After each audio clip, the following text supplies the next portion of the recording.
Good evening, everyone. Thank you for attending the second in the series of the Armadale Public Lecture Series. I'd like to thank Claire and the City of Armadale and the Armadale Public Library for assisting in allowing us to use this venue and put this together. So thanks very much, Claire. So tonight's topic is maybe controversial in some avenues, but I'm going to present an argument or a case, and then I'll open up to questions. And I'll commence back on the afternoon of the 1st of May 1996, when I was walking the corridors of the Aboriginal Legal Service of Western Australia, heading back to my office when one of my colleagues rushed out of her office visibly upset. She exclaimed, "Rob has committed suicide." Rob was Aboriginal activist and leader Robert Riley. In anguished tones, my colleague told me that Rob had booked into the Bentley Hotel on Albany Highway the previous evening.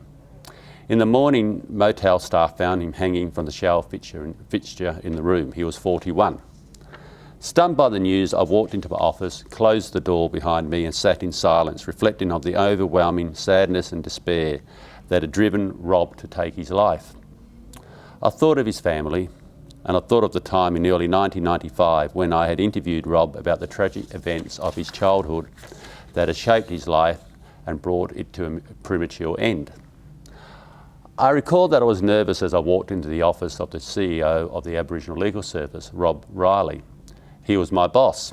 Everybody called him Rob. I'd been working as a human rights and public policy solicitor at the ALS since September 1994. And within a few weeks, I was placed in charge of a project to investigate and report on the stolen generations. Rob had initiated the project, supported by the Principal Legal Officer and the Executive of the ALS. He'd agreed to tell me his own story of separation from his family and culture. It was unnerving to interview my boss about such a personal matter.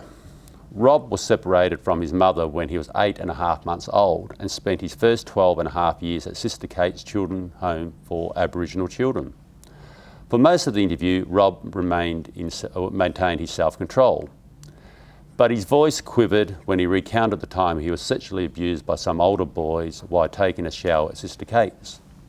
He broke down in tears when he talked about being punished by some of the staff when he asked questions about his parents. He was told that his parents had died, but that was a lie. The stolen generation legacy has had a major impact on the way we deal with child protection and child welfare. I'll come back to that later.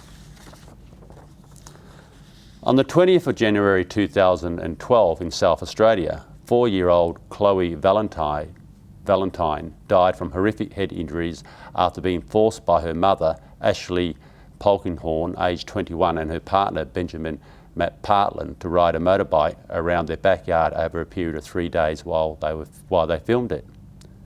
Despite the fact that Chloe had become unconscious after slamming into a tree, the couple did not call an ambulance for over 8 hours, and only when Chloe stopped breathing.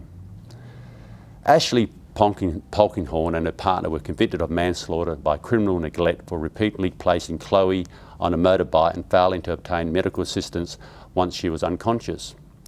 They were sentenced to 8 years and 7 years, respectively, for imprisonment.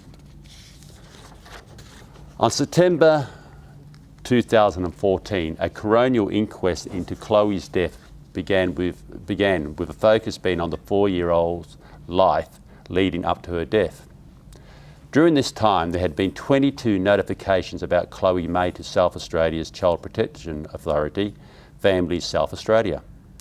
Family and friends were concerned for Chloe's welfare as Ashley abused alcohol and drugs and often neglected Chloe. Ashley was also involved in several abusive relationships and worked as a prostitute at one point. On the 9th of April 2015, the State Coroner, Mark Johns, handed down the findings of his inquest, making 21 recommendations to implement sweeping changes to the South Australian Child Protection Scheme. Among other things, he recommended that the relevant South Australian child protection legislation be amended to make it plain that the paramount consideration is to keep children safe from harm, and maintaining the child in her or his family must give way to the child's safety. He also recommended that the relevant child protection legislation be amended to provide that a child born to a person who has a conviction in respect of a child previously born to them for manslaughter by criminal neglect manslaughter or murder will automatically be removed from the parent at birth and placed under custody of the minister. He also recommended a more stringent system of registration for social workers and restrictions on inexperienced social workers working unsupervised. Furthermore, the coroner strongly recommended that adoption should have a place in the alternative placement options in child protection system, given the scarcity of alternative placement options and the notorious undersupply of suitable and willing foster parents. The report also highlighted Australia's adoption rates lag far behind those in the US and England. Now, before moving on in this lecture, I would like to make some general comments on the workings of the Department of Child Protection and Family Support in Western Australia. There are many committed and highly professional people working for the department, but it is a department working under great stress. Ministers and senior executives within the department can prat out the official line that all is okay and the system is working well, but don't believe it. My own research, my involvement in the Parliamentary Community Development and Justice Standing Committee inquiry into the death of a baby at the hands of his teenage father in Bunbury a couple of years back, and off-the-record comments I received from departmental employees and by clients of the department tell a different story. That is a story of a department under-resourced and overstressed.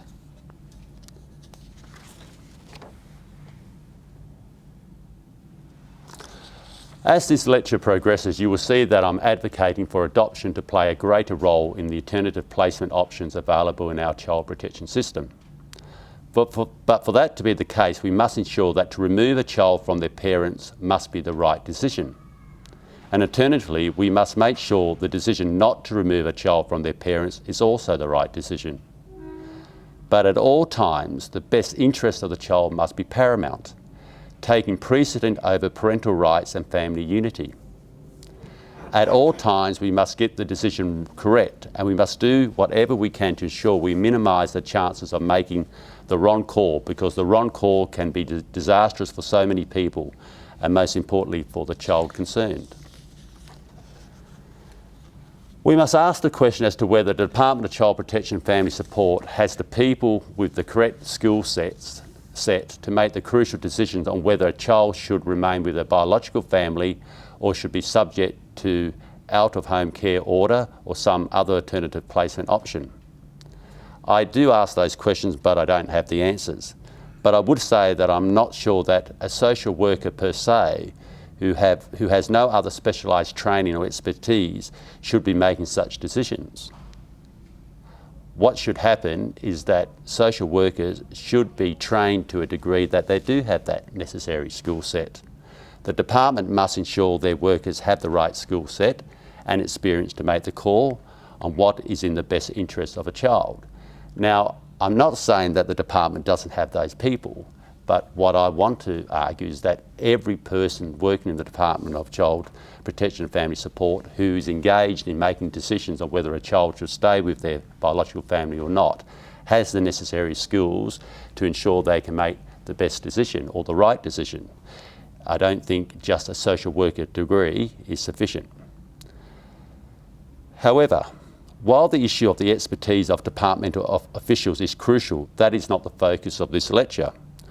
Also, this lecture will not deal with children being removed from their parents based on misreporting and or incorrect departmental assessment in relation to sexual and or child abuse.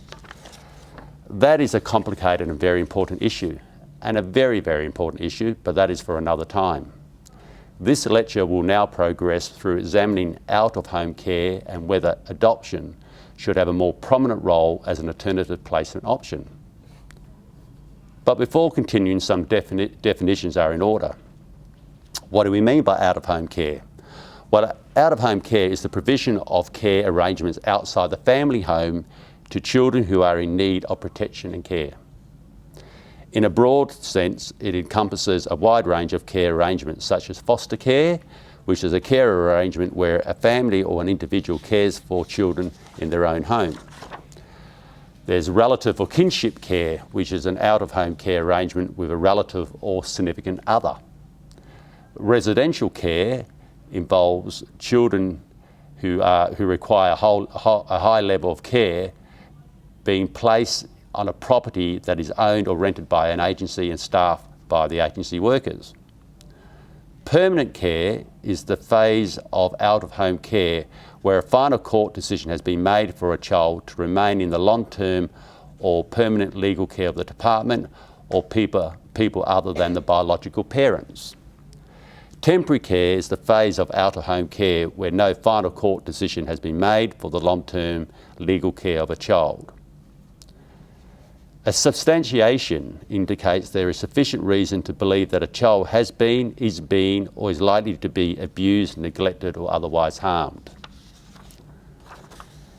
Adoption is a permanent placement by which a carer becomes the legal guardian of a child and is typically not considered to be within the out-of-home care spectrum. Open adoption is where the adopted arrangements promote both the building of a relationship between the birth and adopted families through ongoing contact and also the sharing of information and conversations between the birth and adopted families about the adoption arrangements. Open adoption provides benefits for the child by providing opportunities to honestly understand their background, develop relationships with people who are likely to be significant in their life, assist in the development of their identity, and remove elements of the unknown, and also dreaming about what the child's birth family was really like. So what is the current picture in relation to out-of-home care in Western Australia, I hear you all ask? Well, it's not great actually. There is a growing number of children in out-of-home care in Western Australia. In Western Australia today, there are 16 substantiated cases of abuse and neglect every day. Western Australia has a significantly higher percentage of substantiations of sexual abuse notifications compared to the Australian average. The Australian average is 12.7%, Western Australia is 22.1%. When a gender split is applied, sexual abuse emerges as the most common type of substantiated abuse for female children in Western Australia, 30.9%, while neglect and emotional abuse are the most common types of substantiated abuse for male children, 33.9% and 33.5% respectively. Currently, there are 4,547 children living in out-of-home care in Western Australia. This figure has more than doubled in the last 10 years. Children are coming into care earlier and remaining in care longer. Children are now most likely to live with relatives. Children needs are more complex and intense, and there are significant financial sustainability issues. Now, the number of Aboriginal children in care continues to be greatly overrepresented. The majority of children in out-of-home care in Western Australia are now Aboriginal, amounted to 52% of all children in out-of-home care in Western Australia are Aboriginal. Over the past year, the number of Aboriginal children has increased from 2,144 to 2,338, a 9% growth, while the number of non-Aboriginal children has increased by 3.4% in the last year.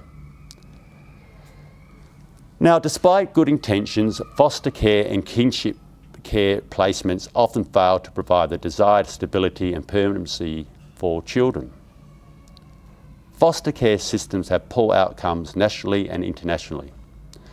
Children from foster care are overrepresented in prisons. They are less likely to complete their education and more likely to be homeless, unemployed, or have early pregnancy than children in the general community. Research from the Australian Institute of Family Studies shows the average number of placements for children in out-of-home care is 6.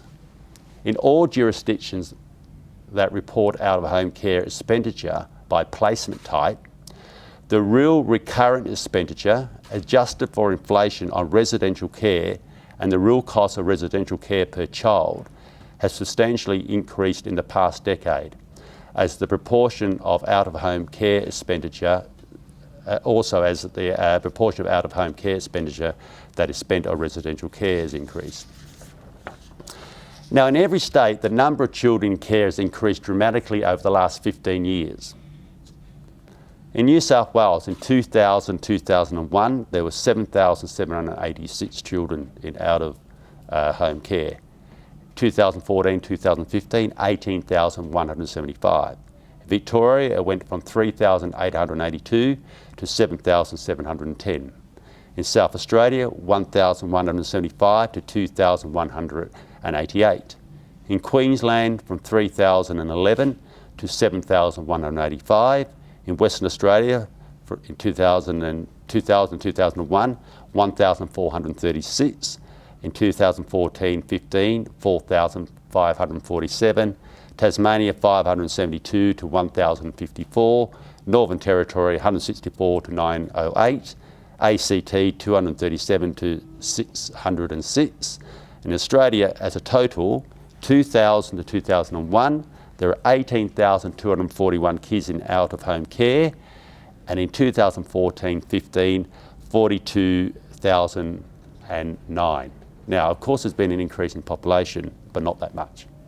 To argue that that's due to just population growth. In Western Australia, the increase has largely been driven by a 300% increase in Aboriginal child placements. Since 2000 to 2014, there's been an increase up to over 4,000, nearly 4,500. The Aboriginal proportion is over half that. So as I said, over 50% of people in out-of-home care in Western Australia are Indigenous. Now they don't make up half the population. I mean, the Aboriginal population depends how you defined it and who measures it, between 4 to 7 to 8% roughly. Over the past decade, the proportion of Aboriginal children in care has more than doubled. From 28 children per 1,000 in 2005-06, it is now increased to 65 per 1,000 in 2014-15. And this has led to a 150% increase in out-of-home care recurrent funding. In Western Australia, we've gone from spending $97 million in 2005-06 on out-of-home care to, in 2014-15, $246 million per annum. The annual cost to the West Australian Government of out-of-home care is significant and differs greatly by type of care. So the most expensive care is residential care, because you have the property and you need the staff to be with the children. Then foster care, then kinship care, and of course the cheapest is adoption.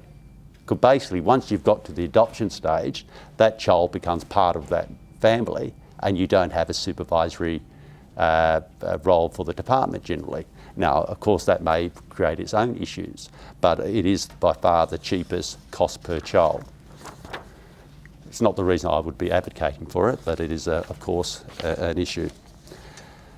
Adding to the cost burden in West Australia is the length of time to finalise investigations, which is nearly double the national average. The average length of time to complete investigations in Western Australia is 72 days. The average length of time to complete investigations nationally is 36 days. Now, why is that? That's probably many, many reasons that we can maybe bring up in questions. Australian children in out-of-home care are far more likely to experience placement instability than children who have been adopted. Studies have indicated that adoption provides stronger attachment to carers, better developmental outcomes, and a higher level of emotional security and stronger sense of belonging and a more enduring psychosocial basis for life than foster care. It should be noted that the new Minister for Child Protection in West Australia, the Honourable Andrea Mitchell, has announced that the option of permanent foster care will be given greater prominence under her watch.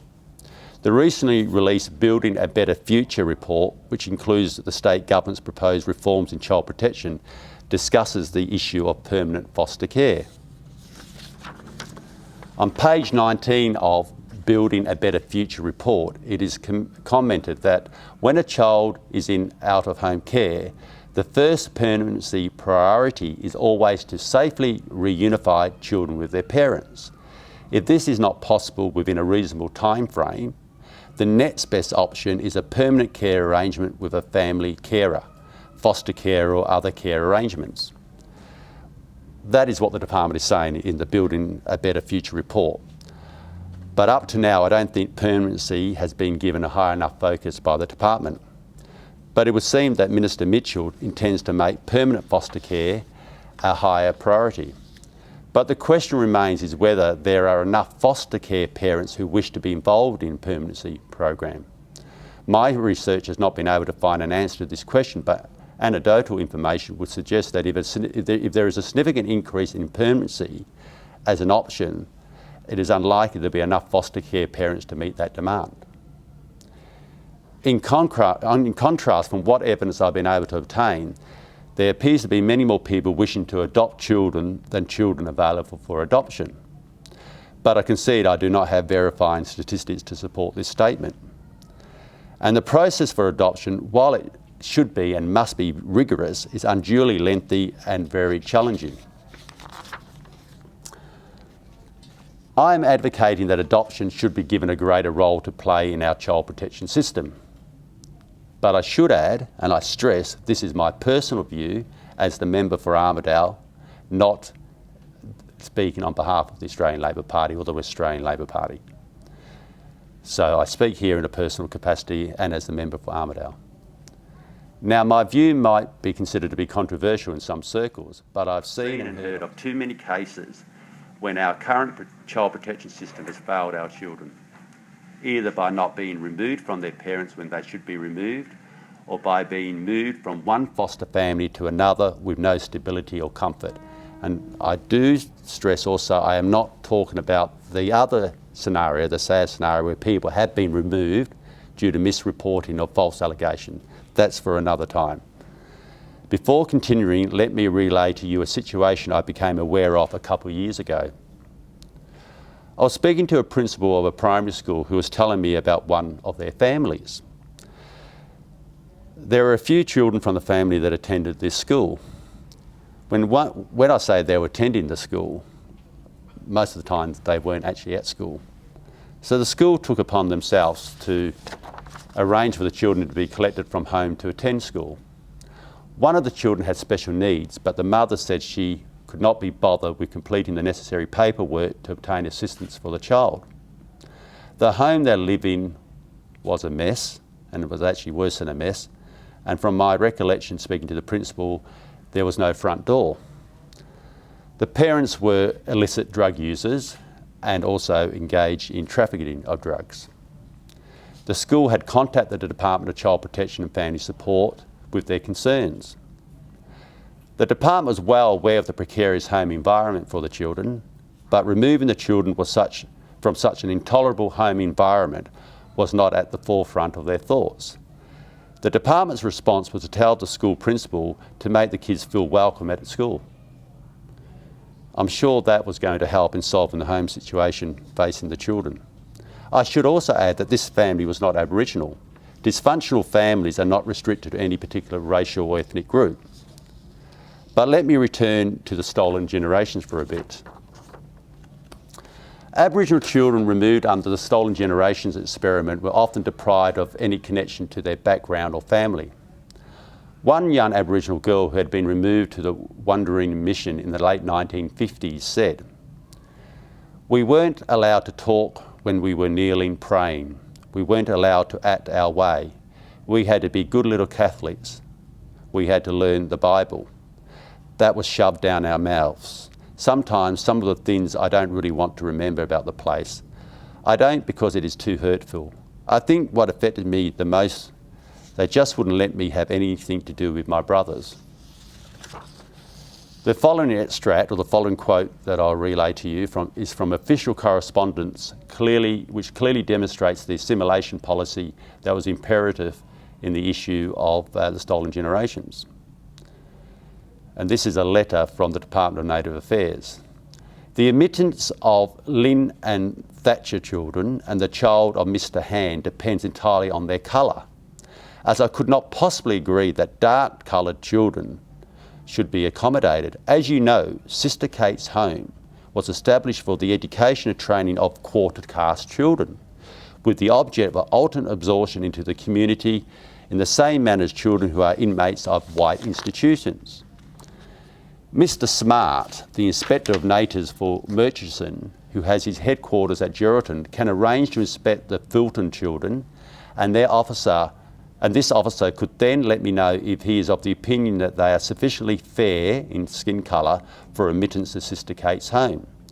In any case, I would require to personally see all the children involved, and doubtless they could be placed in Rowland's Mission Farm if they were considered to be too dark in colour to be successfully absorbed ultimately as whites.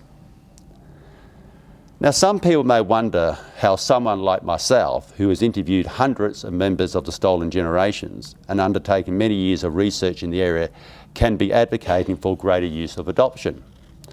I commenced this lecture with my recollection of the suicide of Rob Riley and his unfortunate early life as a member of the Stolen Generations. The Stolen Generations was a tragedy and has a dark stain on our national history. But it's because often children were removed from the families because they were Aboriginal, not because they're in harm's way. Further, once they were removed, in many cases, contact with their families and culture was denied. That is the tragedy of the Stolen Generations. What I am now advocating for is not another Stolen Generations or Stolen Generations experiment. Although I will admit, by advocating for the removal of children from home situation when they are in harm's way, based on the statistics available, many Aboriginal children will continue to be separated from their families. But the harms and legacy of past practices cannot be used to not provide a safe and loving environment for the children of today, whether they be Aboriginal or non-Aboriginal. But I must stress, I'm advocating that children should be removed because they are in harm's way, not because they belong to a certain ethnic or racial group. But I'm not silly enough to know that we would always have to be careful that we don't allow our own prejudice to interfere in our judgment, and that has to be taken into consideration. But in the end, if a child is in harm's way, they're in harm's way. I'm advocating that based on certain criteria and time periods, children should be removed from their parents if they are in harm's way.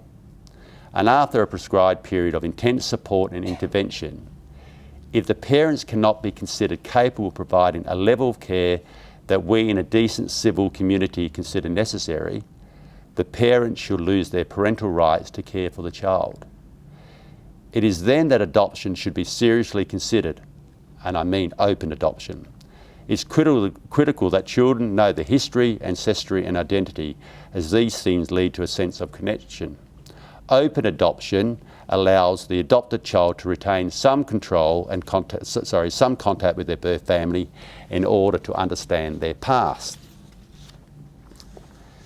Surely that is a better option than foster care with its inherent instability. And while permanency in the foster care scheme may be better, how can it be better than open adoption where the child can be legally seen as a child of a family, not merely as a foster child?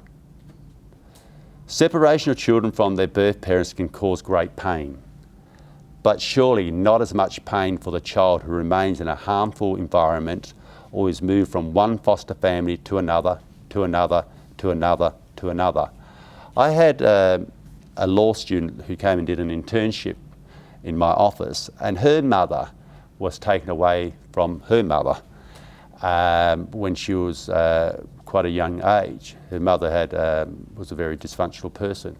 This individual went to 15 foster families by the time she was 15. And this student who I was speaking to said her mother just craved to stay in one home. She went to 15 foster families by the time she was 15. Now, in concluding this lecture, I return to the coroner's report in the death of Chloe Valentine in South Australia and provide the following lengthy citations from the report. These are the words of the coroner. I have been impressed by the work of Dr. Jeremy Samet of the Centre for Independent Studies in relation to the failures in Australia's child protection systems and the low reliance in Australia on adoption as a permanent placement option for children in the child protection system. Dr. Zammit makes a case for early statutory intervention and permanent removal by means of adoption by suitable families. He acknowledges that adoption appears to be a taboo subject in the child protection world. He notes that since the 1970s, child welfare agencies have been preoccupied with family preservation as a primary goal. He cites the report Child Protection Australia 2009-2010 of the Australian Institute of Health and Welfare makes the following statement. The current emphasis in policy and practice is to keep children with their families wherever possible. Where children for various reasons need to be placed in out-of-home care, the practice is to attempt to reunite children with their families. Dr. Zammit notes that the emphasis on family preservation means that the child removal only occurs as a last resort.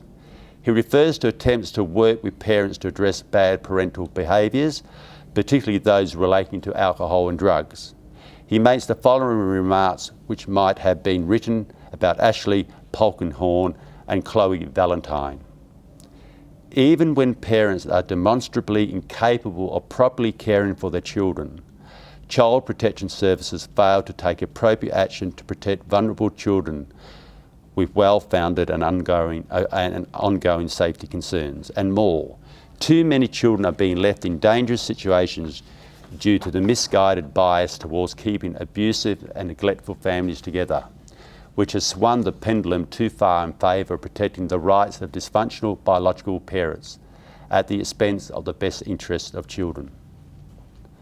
Dr. Zammit gives the following statistics.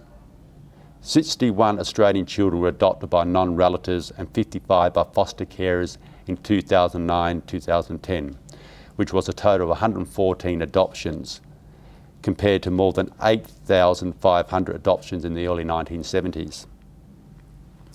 Dr. Zammit compares Australia with England, where 3,200 children were adopted from out of care in 2009-2010. Of these children, 70% were aged 1 to 4 years, 25% were aged 5 to 9, and just 2% were under the age of 1. In 70% of the cases, children were placed for adoption because of abuse or neglect. Dr. Zammit calculated that if Australian children in care were adopted at the same rate as children in England, there would have been approximately 1,700 adoptions from care in Australia in 2009-10, rather than the quoted number of something less than 114. Dr. Zammit noted that the number of children in care per capita in the United States and Australia is very similar. If Australian children in care were adopted at the same rate as is the case in the US, there would have been approximately 4,800 adoptions from care in Australia in 2009-2010. Just checking the time, yeah. Dr. Zammit asserts that child protection agencies have a cultural resistance to adoption. He advocates a fundamental change. He states, dysfunctional parents should have an opportunity to access support services to address their problems when they first come under the child protection scrutiny. But in the best interest of children, the first chance ought to be the last chance to get their acts together in full knowledge of the looming consequences of non-compliance, the permanent removal of children and severance of parental rights. When one has regard to Ashley's abuse of illicit drugs, the following extract from Dr. Zammit's report is relevant. Half to 3/4 of parents involved with child protection services are estimated to have substance abuse problems.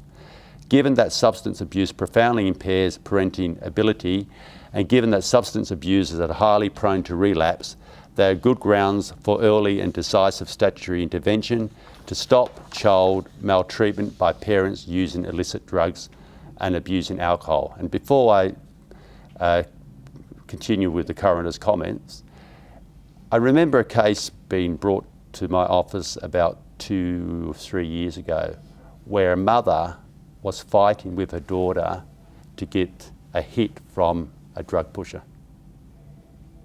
Now, I find that very difficult to reconcile with family reunification or trying to keep a family together. And when I talk about the child was under 16. The coroner continues, in my opinion, adoptions should have a place in the alternative placement options in the child protection system. I do not purport to be in a position to offer a settled model on what the role of adoption in the child protection system should look like. However, the evidence of the scarcity of alternative placement options and the notorious undersupply of suitable and willing foster parents leads me to the very firm opinion that permanent removal to adoptive parents must have a place in the child protection system, and I propose to recommend accordingly. I respectfully agree with the coroner of South Australia. And just some concluding comments. Of course, we don't want families split up. We don't want children to be removed from their families. That is obvious. But unfortunately, there is a situation where some parents are unable, for whatever reason, often drugs are involved, but not always, to provide just a basic, adequate level of safety and care for their children. In those situations, the department has to look very seriously at removing those children from the parents. However, I also believe we should be putting extra resources into trying to help those families. There is not enough resources that is put in place to try and help so-called dysfunctional families. That's where we must start. I'm not saying we start from the adoption level, we start from the support side of things for the child and for the family. But there just comes a point where some parents cannot change for whatever reason. For whatever reason. I had another family that came to me where the mother was told by the department that she was pregnant, that she had to get off her illicit drug usage. She did not get off the illicit drug usage. In that case, the child was removed from the mother basically just after birth and given to the grandmother. So once you have decided, the department has decided that the child should be removed, then there should be a period of intense support for the parents or parent, and if their ways can't be changed, I don't see how we can in good conscience allow that child to return back to those parents or that family. Then what do we look at? Do we look at a revolving door of foster care where you go from one family to another? Now, granted, the Minister Mitchell has said that she wants to go to a permanent situation, so that is much better, where you will then stand with one family to you're 18, but there's an issue about the supply of enough foster parents in that situation, but that still isn't as good to me as open adoption. It's not a stolen generation scenario. Because in the stolen generation scenario, what the governments did, they said, you are removed from your family, we won't allow contact basically with your family many times. Often they were lied to, like Rob Riley was told that his mother had died when she hadn't. That's not what I'm advocating. Open adoption means that you have new legal guardians, but you still have contact with the parents. Now, of course, that contact with the parents has to be in a situation that is not harmful to the child. But of course, the open adoption system allows that contact to remain. Now, you know, my views may be controversial to some people. I think actually there's more people really probably that agree with them. But, you know, we'll have to wait and see. I think there is a move towards adoption, because it is, I think we have a responsibility to ensure that children have the best stability that's possible in their childhood, which will help them progress in life, and then they become better parents. Because one of the problems, one of the legacies of the stolen generations is that there was a number of, not a whole generation, there were a number of Indigenous people that grew up in institutions and in abusive situations after being removed, that their ability to be parents has severely been compromised. And that's now being played out. And that's why you have these 300% increase in Aboriginal children being removed, et cetera, et cetera. So thank you for your attention. Okay, thanks very much. Okay, questions?